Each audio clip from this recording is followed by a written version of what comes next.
Speaker, it is the problem of 10 years ago. The problem we have today, it is the problem that they made the wrong choice 10 years ago.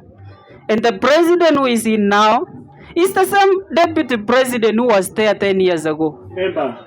Thank you. Point of order, member. Yes. I want to ask you, you said you are from which county? Eldoret.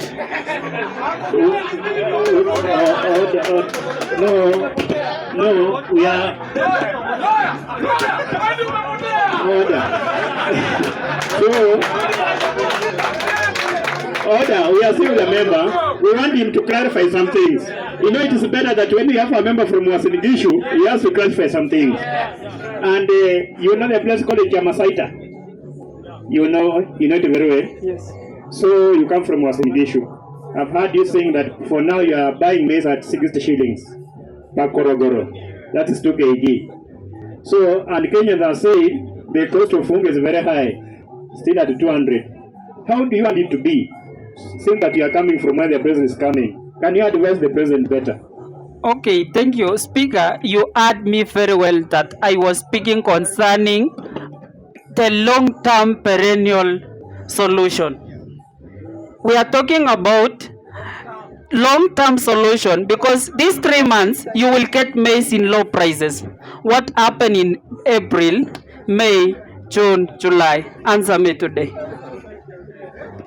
And that's why I was telling you, we have to give the maize, the produce in the farm, into the National Cereal and Produce Board. Because the function of National and Cereal Produce Board is to store, not to make profit.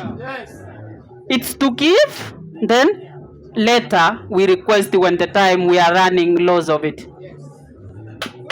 Thank you. Can you clap for the member?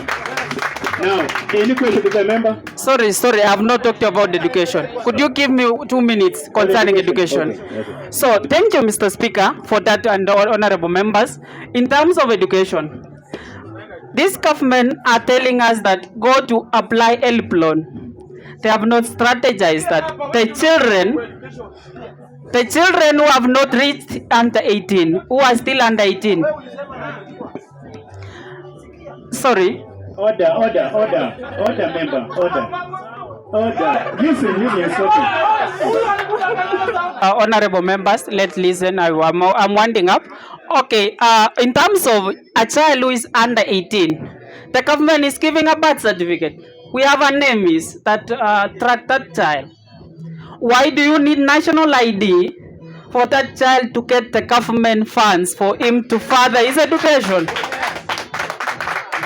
The problem is that the government are messing up with our young children and telling us, let's take the children at 3.5 years to go to school. Member, help loan is given at advanced level. After after high school, you are given a help loan. College or university, isn't it? Yes. Now we are talking of this child who is with a birth certificate. Where are you placing him? Because you are saying, why should you look for an ID and he has a birth certificate? Thank you, honorable member. Thank you, honorable speaker. I'm talking about that child, and because I'm a victim, I completed school when I was still young.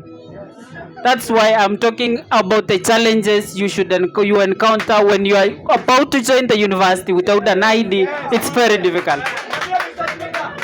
It's very difficult, Mr. Speaker, because that child, you are coming to be a father, you are a father, and we are us as the young men. And this nation depends on us. If my child is completing high school when he is at 17, for the government to fund that child, he should be at 18. That shows that I will enter into my pocket for that 1 year. And do you know the cost of university? Ruto is saying about these day schools. Many children who are not going to school are accessing schools using day schools. But if you tell the child, the parent now who has 3 children in that day school to pay 30,000 and he was paying 10,000, it's more expensive. So, for the government to structurize this country, it needs to structure 3 things: production, education, and stabilize the way of uh, putting their resources in projects.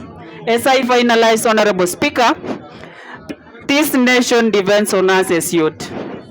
Honorable members, for the choice we have sold this nation with 50, 10 pop and all things that we are being given. Here, I saw last election, I participated in the first election. I saw being given 50 and 100.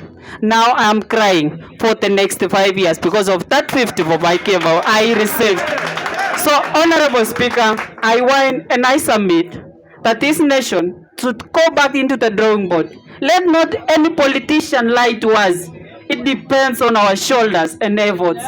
And ask yourself the final question: what do you help your government to fuel the nation? Thank you.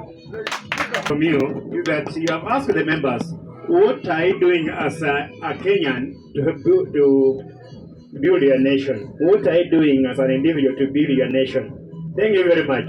You can have his contact. The point you have raised, I raised it to the president that when I am a young man and I don't have an ID, I should be allowed as Safaricom to register with my parents' ID so that I can get to this head, isn't it? I'll raise with the president because I'm a member. Now, any question? And there should be a question. Yes. One. Usually is this. How would the government will do to take from debts of today? Come up clearly.